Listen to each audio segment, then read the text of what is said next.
नमस्कार। तो BSSC inter level भर्ती 2025 का इंतजार हो रहा है ना? चलिए आज इस सुनहरे मौके से जुड़ी हर एक जानकारी को मतलब छोटी से छोटी और बड़ी से बड़ी एकदम आसान भाषा में समझते हैं। बिहार में एक पक्की सरकारी नौकरी, ये एक ऐसा सपना है जो बहुत लोग देखते हैं। तो अगर ये सपना आपका भी है तो आप बिल्कुल सही जगह पर हैं। आइए साथ मिलकर देखते हैं कि इस सपने को हकीकत में कैसे बदला जा सकता है। ठीक है, तो इस पूरे सफर को आसान बनाने के लिए हमने इसे 5 हिस्सों में बांट दिया है। हम सबसे पहले जानेंगे कि ये भर्ती आखिर है क्या, फिर देखेंगे कि इसके लिए कौन कौन योग्य हैं, सिलेक्शन का पूरा प्रोसेस क्या है, एग्जाम का पैटर्न कैसा होता है और हाँ, सबसे ज़रूरी वो कौन सी तारीखें हैं जिन्हें बिल्कुल भी नहीं भूलना है। चलिए शुरू करते हैं सबसे पहले और सबसे बेसिक सवाल से। आखिर ये बीएसएससी इंटर लेवल भर्ती है क्या और इसे 12वीं पास कर चुके उम्मीदवारों के लिए इतना बड़ा मौका क्यों माना जा रहा है?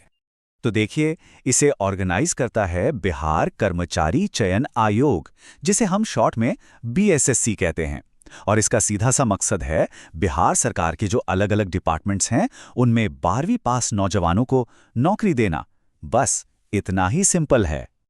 अब आता है वो सवाल जो फॉर्म भरने से पहले हर किसी के मन में होता है, क्या मैं इसके लिए अप्लाई कर सकता हूं? चलिए फटाफट से एलिजिबिलिटी की शर्तों पर एक नज़र डाल लेते हैं। इस भर्ती के लिए जो सबसे पहली और ज़रूरी शर्त है वो ये है कि कैंडिडेट का किसी भी मान्यता प्राप्त बोर्ड से 10+2 यानी इंटरमीडिएट पास होना ज़रूरी है।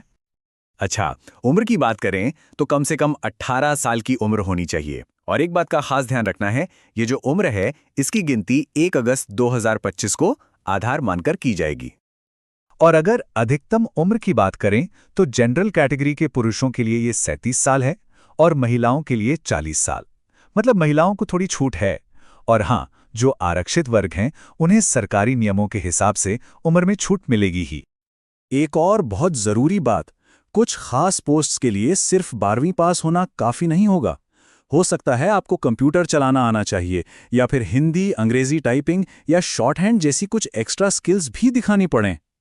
तो मान लीजिए कि आप योग्य हैं, तो अगला सवाल मन में यही आएगा कि सिलेक्शन होगा कैसे, मतलब एप्लीकेशन से लेकर ज्वाइनिंग तक का पूरा रास्ता क्या है। चलिए इसे समझते हैं। देखिए, सिलेक्शन का ये जो प्रोसेस है ये 5 सीढ़ियों जैसा है। सबसे पहले प्रीलिम्स एग्जाम होगा, उसे पास किया तो मेंस एग्जाम देना होगा। इसके बाद पोस्ट के ज़रूरत के हिसाब से स्किल टेस्ट होगा, फिर आपके सारे डॉक्यूमेंट्स चेक होंगे और आखिर में एक मेडिकल एग्जामिनेशन के बाद नौकरी पक्की। देखिए, किसी भी लड़ाई को जीतने के लिए ना दुश्मन को समझना जरूरी है, वैसे ही किसी भी एग्जाम को क्रैक करने के लिए उसके पैटर्न को समझना सबसे जरूरी है। तो चलिए अब एग्जाम के स्ट्रक्चर पर फोकस करते हैं। प्रीलिम्स और मेंस दोनों के पैटर्न में एक बड़ा फर्क है। प्रीलिम्स में सिर्फ एक पेपर होगा जिसमें सारे सवाल ऑब्जेक्टिव यानी एमसीक्यूज होंगे, लेकिन मेंस में आपको 2 पेपर देने होंगे। पहला पेपर हिंदी का जो सिर्फ पास करना है और दूसरा पेपर जिसके नंबरों से आपकी मेरिट लिस्ट बनेगी। चलिए सबसे पहले पहली सीढ़ी यानी प्रीलिम्स एग्जाम के पैटर्न को थोड़ा और गहराई से समझते हैं। तो प्रीलिम्स परीक्षा में आपसे कुल 150 सवाल पूछे जाएंगे। हर सवाल 4 नंबर का होगा, तो 150 सवाल मतलब कुल मिलाकर ये पेपर 600 नंबर का हो गया। इसका सीधा सा मतलब है कि हर सही जवाब पर आपको मिलेंगे पूरे 4 नंबर। लेकिन यहां एक छोटा सा ट्विस्ट है, नेगेटिव मार्किंग का, यानी हर गलत जवाब पर आपका 1 नंबर कट जाएगा। तो भाई तुक्का लगाने से पहले 2 बार सोचना जरूर। अच्छा, अब सवाल उठता है कि पूछा क्या जाएगा। तो देखिए, पेपर को मोटे तौर पर 3 हिस्सों में बांटा गया है। पहला है जनरल स्टडीज, जिसमें हिस्ट्री, ज्योग्राफी, करंट अफेयर्स सब कुछ आएगा। दूसरा हिस्सा है जनरल साइंस और मैथ्स का, और तीसरा हिस्सा है आपकी रीजनिंग एबिलिटी को परखने के लिए। एक बात और याद रखनी है, मेंस एग्जाम का जो पहला पेपर है ना, हिंदी वाला, वो सिर्फ क्वालिफाइंग है, यानी उसके नंबर मेरिट में नहीं जुड़ेंगे। लेकिन हाँ, उसे पास करने के लिए कम से कम 30% नंबर लाना ही होगा, वरना आगे की कॉपी चेक नहीं होगी। चलिए अब बात करते हैं सबसे जरूरी हिस्से की।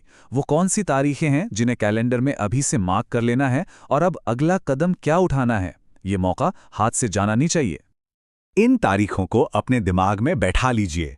15 अक्टूबर 2025 से एप्लीकेशन विंडो फिर से खुलेगी। फीस भरने की आखिरी तारीख 25 नवंबर है और पूरा फॉर्म सबमिट करने के लिए 27 नवंबर तक का टाइम मिलेगा। अप्लाई करने के लिए और सारी ऑफिशियल जानकारी के लिए आपको sarkarimark.org वेबसाइट पर जाना है। यही आपकी सही मंजिल है। तो सारी जानकारी अब आपके सामने है, रास्ता साफ है, मंजिल भी पता है। अब बस एक ही सवाल बचता है, क्या आप इस चुनौती को स्वीकार करने और बिहार सरकार में अपना भविष्य बनाने के लिए पूरी तरह से तैयार हैं?